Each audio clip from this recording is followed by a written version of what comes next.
ఇక అక్కడి నుంచి మొదలైంది హిందువులపై దారుణ మరణకాండ. 1559వ సంవత్సరంలో హిందూ ఆలయాల కూల్చివేతకు ఆదేశాలు ఇచ్చింది పోర్చుగీస్ ప్రభుత్వం. పూర్తిగా హిందూ ఆచారాలు సాంప్రదాయాలు నిషేధించబడ్డాయి. ఆఖరికి హిందూ సాంప్రదాయంలో పెళ్లిళ్లు కూడా నిషేధించబడ్డాయి. 15 సంవత్సరాల పైబడ్డ ప్రతి ఒక్కరూ క్రైస్తవ సువార్తలను విని తీరాలి అని హుకుం జారీ చేయబడింది. హిందువులు అపవిత్రులు, అబద్ధాల కోరులు, నయవంచకులు, వారు అత్యంత హాస్యకరమైన నల్లటి విగ్రహాలను పూజిస్తారు.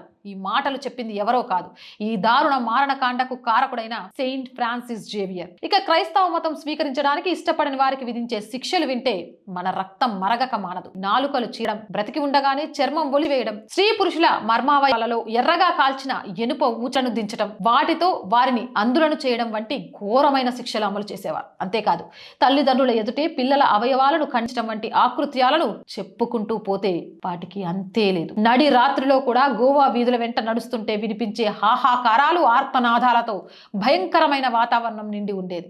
ఈ పరిస్థితి దాదాపుగా 252 సంవత్సరాలు ఉందంటే నమ్ముతారా?